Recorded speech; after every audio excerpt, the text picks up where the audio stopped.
بسم اللہ الرحمن الرحیم۔ السلام علیکم ورحمۃ اللہ وبرکاتہ۔ آج محرم الحرام کی 7ویں محفل اور مجلس ہے۔ بہت پا رہے ہیں، بہت حاصل کر رہے ہیں، اور یقیناً آپ ان مجالس اور محافل کو پھیلا رہے ہیں اپنے لیے صدقہ جاریہ، انسانیت کا درد، دکھی انسانیت کا غم، یہ آپ کے لیے بہت بڑا تحفہ اور سوغات ہے۔ آئیں آج اہل البیت کے اس تذکرے میں ایک اور واقعہ میں آپ کی خدمت میں پیش کرتا ہوں، اور وہ بھی واقعہ حضرت امام حسن عسکری سے ہی منسوب ہے، اور وہ سچا اور پیارا واقعہ جس میں واقعہ بھی، ان کی عظمت بھی، اور ہمیں کیا حاصل ہوگا ضرور سنیے گا۔ ایک شخص کہنے لگا کہ مجھے پتہ چلا کہ حضرت امام حسن عسکری کا ایک پاس قلم ہے، اور آپ قلم لکھتے ہیں اور چھوڑ دیتے ہیں تو پر قلم خود اٹھتا ہے اور اٹھنے کے بعد لکھنا شروع ہو جاتا ہے۔ حتیٰ کہ اگر آپ نماز کا وقت آتا ہے، ایسی ہستیاں نماز کہاں چھوڑتی تھیں، ایسی ہستیاں عبادات کہاں چھوڑتی تھیں، ایسی ہستیاں حلال حرام کی پہچان یہ ہستیاں نہ کریں تو پھر کہاں سے ملیں گے؟ تو کہا میں اس اشتیاق سے ڈوبا، بغداد کے ایک گاؤں میں میری زندگی کے دن رات گزرے سے، وہاں سے نکلا، سفر کرتے کرتے شیخ کی خدمت میں، امام کی خدمت میں حاضر ہوا، سلام عرض کیا۔ آپ قلم سے کچھ لکھ رہے تھے، وہ خط تھا، کوئی رکا تھا، کوئی واقعہ تھا، کوئی کتاب تھی۔ فرمایا اچانک نماز کا وقت ہوا، آپ نے کے غلام نے آ کے فرمایا نماز کے لیے صلاح، فرمایا قلم چھوڑ دیا، آپ نماز پہ تشریف لے گئے، قلم خود بخود چلنا شروع ہو گیا۔ میں حیران اس قلم کو دیکھ رہا ہوں، جو چیز میں نے سنی تھی 100% ویسی کی ویسی، 100% وہی کی وہی۔ مجھے حیرت ہوئی، اور بہت حیرت ہوئی، اور حیرت کی انتہا ہوئی کہ یہ کیا ہے، اور یہ قلم کیا ہے، اور یہ کیا ہے، اور یہ نظام کیا ہے۔ کہا مجھے بہت حیرت ہوئی۔ شیخ بہت دیر تک نماز، پھر نماز کے بعد تسبیحات، تسبیحات کے بعد اذکار، اذکار کے بعد پھر دعا میں مشغول رہے۔ پھر آپ تشریف لائے، آپ آ کے اپنی نشست پر بیٹھے، چمڑے کا ایک دسترخوان، چمڑے کی ایک نشست تھی، اس پہ آپ تشریف فرما ہوئے۔ تو فرمایا آپ کے بیٹھتے ہی قلم خود بخود رک گیا۔ میں نے شیخ سے پوچھا کہ شیخ، میں نے آپ کی کرامات میں ایک کرامت یہ بھی دیکھی، بہت کرامات ہیں آپ کی، یہ بھی کرامت میں نے دیکھی، اور اس کرامت کو میں حیران ہوں دیکھتے ہوئے کہ کیا ہے، قلم خود بخود چل رہا ہے۔ فرمایا جتنی دیر میں نماز میں رہتا ہوں یہ قلم خود بخود چلتا ہے، اور اگر میں قیامت تک نماز میں رہوں، سجدے میں رہوں، عبادت میں رہوں، تسبیح میں رہوں، تلاوت میں رہوں، دعاؤں میں رہوں، آہوزاری میں رہوں، قلم چلتا رہتا ہے اور غیبی علوم لکھتا رہتا ہے۔ لدنی وحبی غیبی علوم، ان علوم کا دنیا میں، کائنات میں کسی عقل مند سے عقل مند کا کوئی تعلق نہیں، دانشور سے کوئی تعلق نہیں، غیبی علوم لکھتا رہتا ہے۔ میرے دل میں آواز آئی کہ میں شیخ سے یہ راز تو پوچھوں۔ فرمایا میرے دل کی کیفیتوں کو صاحب کشف، صاحب کمال تھے، کیوں نہ ہوں، کشف و کمال اسی در سے ملا ہے، بڑے بڑے اولیاء کو، بڑے بڑے صالحین کو، بڑے بڑے بزرگوں کو۔ تو میں میرے سوال کو بھانپ لیا، فرمانے لگا پوچھتے ہو کہ یہ علم کہاں سے ملا؟ فرمایا لمبی رکعتوں سے، اور رکعتوں میں لمبی صورتوں میں، اور لمبی صورتیں نہیں پڑھ سکتے تو فرمایا بہت زیادہ کثرت سے سورۃ اخلاص پڑھنے میں نے یہ عمل یہاں سے لیا ہے۔ پھر فرمایا جو شخص اپنی نمازوں میں سورۃ اخلاص کثرت سے پڑھتا ہے، یعنی سورۃ فاتحہ کے بعد سورۃ اخلاص کثرت سے پڑھتا ہے، کثرت لفظ کثرت آیا ہے، اس کثرت میں 10 بار، 100 بار، 50 بار، 1000 بار، جتنی زیادہ لفظ کثرت آیا ہے، فرمایا جو اپنی نمازوں میں سورۃ اخلاص کثرت سے پڑھتا ہے، تسخیر خلائق کے لیے یہ عمل بہت طاقتور ہے۔ آپ یہاں لفظ سمجھیں، تسخیر خلائق، یعنی اللہ نے جو مخلوق پیدا کی ہے، قلم بھی مخلوق ہے، اس کے اندر سیاہی بھی مخلوق ہے، نہ قلم رکتا ہے نہ سیاہی ختم ہوتی ہے، یہ تسخیر خلائق ہے۔ اللہ، یہ تسخیر خلائق ہے۔ فرمایا مجھے جو ملا ہے نماز سے ملا ہے، اور نماز کے اندر کثرت سے سورۃ اخلاص سے ملا ہے۔ اور پھر فرمایا تذکیر خلائق کے لیے بہت باکمال عمل ہے، اور میں تجھے اس کی اجازت دیتا ہوں اور اس کو کیا کر۔ تذکیر خلائق، مخلوق، رزق مخلوق ہے، سونا چاندی مخلوق ہے، ہیرا مخلوق ہے، یہ ڈالر مخلوق ہیں، یہ رقبہ، یہ زمین، یہ چیزیں، یہ گاڑی، یہ سب مخلوق ہے۔ میرے رب کے علاوہ سب مخلوق، اللہ خالق ہے۔ فرمایا تذکیر خلائق کے لیے یہ عمل میں نے زندگی بھر کیا۔ ہمیں عمل بھی اسی گھر سے ملیں گے، ہمیں ایمان بھی، ہمیں سجدے بھی، ہمیں تلاوت بھی، ہمیں تسبیح بھی، ہمیں سخاوت بھی، ہمیں مانگنا بھی اسی در سے ملے گا۔ تیرے در کا جو بھی فقیر ہے وہی دو جہاں کا امیر ہے۔ تذکیر خلائق، تذکیر خلائق کے لیے۔ اور یہ حاجت مند جو بندہ گیا تھا شیخ کی کرامت کو دیکھنے کے لیے، اب اس کا بیان ہے کہ میں نے سینکڑے لوگوں کو یہ عمل بتایا، سینکڑوں لوگوں کو عمل بتایا، اور فرمایا جس جس کو بتایا، کوئی مجھے کب ملا، کوئی کہاں ملا، اور تھوڑے عرصے کے بعد ملا، کوئی زیادہ عرصے کے بعد ملا، جس کو میں نے یہ عمل بتایا تذکیر خلائق تھی۔ اب آپ دیکھیں، آپ مخلوق کی کوئی نعمت پانا چاہتے ہیں، وہ رزق ہے، وہ سواری ہے، وہ گھر ہے، وہ عزت ہے، وہ شان و شوکت ہے، وہ درہم دینار ہیں، وہ مال اور اللہ کے خزانوں سے لینا ہے، یہ سب مخلوق ہے، تذکیر خلائق ہے، یہ سب مخلوق ہے۔ خالق سورت نماز، نماز کے اندر کثرت سے سورت اخلاص، اس کی برکت سے خالق ان چیزوں کو مطیع کر دیتا ہے۔ کہتے ہیں میرے بندہ ہے، یہ میری سورت اخلاص میری سب سے وحدانیت کو بیان کر رہا ہے، جا مخلوق تجھے میں اس کا غلام بناتا ہوں، جا مخلوق اب اس کا پیچھا نہ چھوڑ، جا مخلوق وہ رزق کی شکل میں، مخلوق وہ سواریوں کی شکل میں، وہ بڑے گھر، عزت، شان و شوکت، بادشاہت کی شکل میں اللہ پاک مخلوق کو پیچھے کر دیتے ہیں۔ کتنا بڑا طاقتور عمل ہے، کتنا عجیب عمل ہے۔ اس کے مقابلے میں یعنی جب تذکیر خلائق ہو جائے، قلم بھی تو مخلوق ہے۔ لوگوں نے اللہ سے کیسا، ان ہستیوں نے اللہ سے، ان عالی مقام بزرگوں نے اللہ سے کیسا تعلق بنایا اور مخلوق کو بنوایا۔ وہ سینے میں راز لے کے چلے جاتے نہیں، اس کو بتایا کہ تو بھی اگر چاہتا ہے اور تذکیر خلائق چاہتا ہے، حالانکہ آپ یہ فرما دیتے یہ عمل کر تیرا بھی کلم چلنا شروع ہوگا، یقیناً ہوتا، کیونکہ اس میں اس ہستی کی، ہمارے اہل البیت بہت بڑی ہستی ہیں، ان کی اجازت بھی شامل تھی، ان ہستیوں کی توجہات شامل تھی، لیکن آپ نے ایک لفظ فرمایا جامع تذکیر خلائق، کہ اگر تم ساری خلائق کی تذکیر چاہتا ہے پھر یہ عمل کر۔ اور اس نے کرنا شروع کیا، اور وہ کہتے ہیں میں نے سینکڑوں کو بتایا، اور جس نے کیا اس نے جھولیاں بھری، جس نے کیا اس نے مرادیں پائیں، جس نے کیا اس نے زندگی میں کامیابیاں پائیں، جس نے کیا عزتیں اور شان و شوکتیں پائیں۔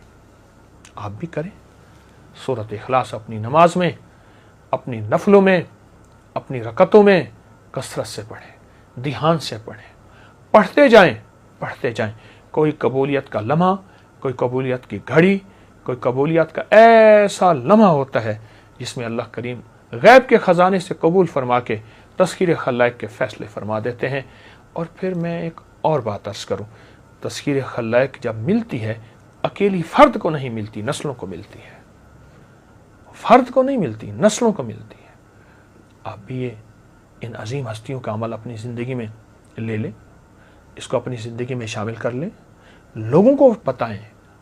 یہ میری محرم کی جتنی مجالس ہیں لوگوں میں عام کریں، لوگوں میں پھیلائیں۔ چھوٹی چھوٹی مجالس، کسی کا گھر آباد ہو جائے، کسی کی زندگی آباد ہو جائے، اس کا کام بن جائے، اللہ پہلے آپ کا کام بنائے گا۔ اس کا مسئلہ حل ہو جائے، اللہ پہلے آپ کا بنائے گا۔ اس کی زندگی میں خیریں مل جائیں، رب آپ کو اور تونگری، برکتیں، عزتیں اور انشاءاللہ ناموریاں عطا فرمائیں گے۔ امید ہے آپ ضرور کریں گے، اور یہ محرم الحرام کی مجالس کو سنیں گے بھی صحیح، لوگوں میں پھیلائیں گے بھی صحیح۔ اللہ پاک اپنے بندوں کی محبت میں وہ رحمتوں کے جھروں کے بھیجتا ہے کہ خود بندے بھی حیران ہوتے ہیں اور فرشتے بھی حیران ہوتے ہیں۔ خالق ہے، سارے مخلوق ہیں، چاہے فرشتے ہوں یا انسان ہوں۔ اپنے بندوں سے محبت، الفت اور آخری محبت اور آخری شفقت، اور جو شخص اس کے بندوں سے محبت کرتا ہے پھر اللہ اس سے محبت میں لگ جاتا ہے۔ یہ اس کریم کا ایک خاص نظام ہے، جو اس کے بندوں سے محبت کرتا ہے میرا رب اس سے محبت کرنے لگ جاتا ہے۔ کہ اللہ کہتا ہے تو میرے بندوں سے محبت کرتا ہے۔ سلام بھیجنے والا اصل میں ایک پیغام دے رہا ہے کہ میں تجھ سے محبت کرتا ہوں اور تیری سلامتی کا خیر، تیری سلامتی کی اور خیر خواہی چاہتا ہوں کہ تو سدا سلامت رہے، دکھوں سے، حادثوں سے، تکلیفوں سے، مسائل سے، مشکلات سے، پریشانیوں سے، الجھنوں سے، ناکامیوں سے، ٹھوکروں سے، فقر سے، فاقے سے، غربت سے، تنگ دستی سے، جادو سے، جنات سے، مسائل سے، مشکلات سے، نظر بد سے، حاسدین سے، شر سے، فساد سے۔ یہ اصل میں سلام کرنے والا یہ پیغام دیتا ہے کہ تجھ پہ سلامتی ہو۔ آج لقمہ کھایا ہے تو کل بھی کھاتا رہے، آج گھونٹ نگلا ہے تو کل بھی نگلا رہے۔ ایسا نہ ہو یہ گھونٹ نہ نگلے اور تجھے پلاسٹک کا پائپ لگ جائے اور اس کے ذریعے غذا جانی ہو۔ تجھے میں سلامتی کی دعا کرتا ہوں۔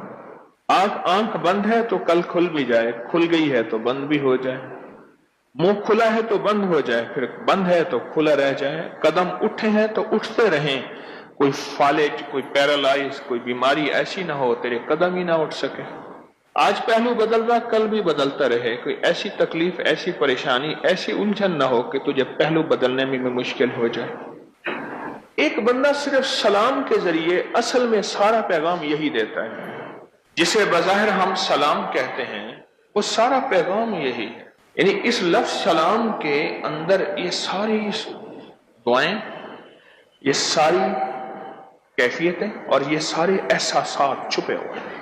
یقین جانیے میں بعض اوقات لفظ سلام کو اور مجھے سلام کرنا ایک جمعدار نے سکھایا تھا۔ میں روزانہ کالج جاتا تھا، ایک گھر کے اندر سے ایک گلی تھی، گلیوں سے نکل کے شارٹ میں سڑک پہ جاتا تھا، پھر وہاں سے کالج جاتا تھا۔ ایک جمعدار کھڑا تھا تو اس نے اپنے انداز میں مجھے بات کی، اپنے انداز سے، اور مجھ سے کہنے لگا خان صاحب آپ ہمیں کبھی سلام نہیں کرتے، ہم جمعدار ہیں، غریب ہیں، اس لیے۔ ایسی بات چوٹ لگی، ایسی چوٹ لگی، یعنی اس وقت میرے بھی گزرنے کا وقت ہوتا تھا اور اس کا جھاڑو اور نالیاں صاف کرنے کا وقت، ایسی چوٹ لگی۔ پھر اگلی چوٹ ایک بندے نے ماری، وہ بھی کالج میں، جس کا واقعہ میں نے کئی بار سنا ہے۔ پہلی چوٹ تو اس بندے نے کہ مجھے سلام کرنا چاہیے ہر کسی کو۔ کل کی بات ہے، میں بیٹھا تھا تو ایک بندے نے کہا جی میں نے آپ کو 3 دفعہ سلام کیا ہے۔ میں کسی سوچ میں گم تھا، میں نے کہا جی میں آپ کو 3 دفعہ جواب دیتا ہوں، پھر میں نے اس کو 3 دفعہ جواب دیا۔ درود محل میں بیٹھا تھا تو اس نے مجھے کہا جی آپ کو میں نے 3 دفعہ سلام کیا۔ کسی خیال میں سوچوں میں بیٹھا، میں نے سنا ہی نہیں۔ وہ جو اگلی چوٹ کہ صاحب کو دیکھا ایسے لڑکھڑا کے چلتے تھے جیسے ان کی ٹانگیں لکڑی کی بنی ہوئی ہیں یا مصنوعی بنی ہوئی ہیں، اور بہت تیز چلتے تھے اور ہر کسی کو السلام علیکم السلام علیکم، ہر کسی کو سلام کرتے تھے، ہر کسی کو سلام۔ وہ وقت میری کالج جانے کا ہوتا تھا اور بعض اوقات آنے کا بھی ہوتا تھا، کالج سے واپسی 2 بجے چھٹی ہوتی تھی۔ ایک دفعہ میں نے اس سے پوچھا، میں نے کہا آپ یہ کیا کرتے ہیں؟ اس نے جو اپنا واقعہ سنایا، میں نے اس کو کئی بار تفصیل سے سنایا ہوا ہے۔ کہنے لگا کہ میرے اوپر سے بہت بڑا ٹرک گزر گیا، نچلا دھڑ ہڈیاں چکنا چور ہو گئے۔ مجھے جب ہوش آیا تو انہوں نے کہا جی یہاں دستخط کریں کہ آپ کی نچلی دونوں ٹانگیں کاٹنی پڑیں گی، اگر نہ کاٹی تو یا یہ ہڈیاں اندر گل جائیں گی اور پیپ پڑ جائے گی جسے انفیکشن کہتے ہیں، یا یہ ہے کہ یہ پتھر کی ہو جائیں گی اور ساری زندگی تمہیں اس کا بوجھ نہیں اٹھا سکو گے۔ تمہارے دھڑ کو ہم اس کے وزن سے ہٹانا چاہتے ہیں، پھر مصنوعی ٹانگیں لگا دیں گے، بساکیاں ہوں گی، جو بھی ہوگا۔ میں نے کہا نہیں، میں اپنی ٹانگیں نہیں کٹتا نہیں دیکھنا چاہتا، میں نہیں دیکھنا چاہتا، انکار کر دیا۔ میں ٹھیک ہو گیا، صحت یاب ہو گیا، لیکن ٹانگیں نچلے، کوئی پتہ نہیں ہوتا تھا مکھی بیٹھی ہے، چیونٹی کاٹ رہی ہے، کوئی خبر نہیں تھی، نچلا دھڑ ختم۔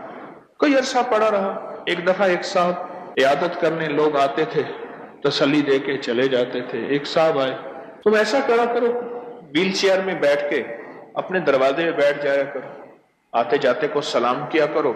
کوئی اللہ کا ولی ہوگا ایسا جو کہے گا وعلیکم السلام، بس تیرا کام بن جائے گا، اللہ کے ولی کی دعا لگ جائے گی۔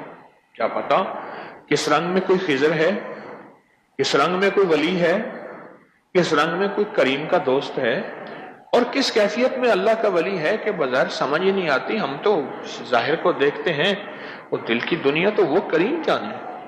کوئی کسی درویش کی تجھے دعا لگے گی وہ تو ٹھیک ہو جائے گا، بالکل ٹھیک ہو جائے گا۔ مجھے یہ دلیل جو اس کی بات تھی، یہ چھوٹی سی میرے دل کو لگی، بہت لگی۔ میں نے کہا ٹھیک ہے۔ دروازے پہ ویل چیئر میں مجھے گھسیٹ کے بٹھا دیتے تھے، آنے جانے والوں کو سلام کرتا تھا، آنے جانے والوں کو سلام کرتا تھا۔ پھر میرے جی میں آیا کہ یہ نفع تھوڑا ہے، اس کو زیادہ بڑھانا چاہیے۔ کرسی میری گھسیٹ کے چوک پہ رکھ دیتے تھے، وہاں لوگوں کی آمد و رفت زیادہ تھی، بس سارا دن لوگوں کو السلام علیکم، جواب کوئی دے نہ دے، کبھی جواب کا انتظار نہ کریں۔ یہاں تک فرمایا جو بندوں کو سلام کرتا ہے فرشتے اس کے سلام کا جواب دیتے ہیں۔ ہمارے لیے تو فرشتے ہی کافی ہیں، فرشتے اس کے سلام کا جواب دیتے ہیں، ہمارے لیے تو فرشتے ہی بہت ہیں۔ اور وہاں میں نے پھر سلام کرنا شروع کر دیا، لوگوں کو بہت کثرت سے کرتے کرتے کرتے کرتے کچھ ہی عرصے میں نے محسوس کیا میرے جسم کے اندر ایک طاقت آ رہی ہے، ایک قوت آ رہی ہے، اور میری ٹانگوں کے احساسات بڑھ رہے ہیں۔ سلامتی لوٹ کے واپس آتی ہے، بد دعا لوٹ کے واپس آتی ہے، لعنت لوٹ کے واپس آتی ہے، لعنت لوٹ کے واپس آتی ہے۔ سارا دن بعض بندوں کا کام لعنتیں دینا، بد دعا دینا، انہیں علم نہیں ہے کہ جس کو لعنت دے رہا ہے وہ بعض اوقات اس قابل نہیں ہوتا کہ لعنت کے قابل ہو۔ کوئی ہزاروں لاکھوں میں سے ہوں گے بھی صحیح، پر لاکھوں لعنت کے قابل نہیں ہوتا، اور یہ لعنت دے رہا ہے، گھومتی ہے اور گھوم کے واپس آ کے اسی کے گلے میں لعنت توق بن کے اس کے گلے میں، اور بعض اوقات نسلوں تک چلتی حدیث آئے، حدیث مبارکہ ہے۔ اور اس طرح دعا اور اس طرح سلامتی، سلام کرنے والا سلامتیاں بکھیر رہا۔ اللہ کا نام ہے یا سلام ہو، سلام اللہ کا نام ہے۔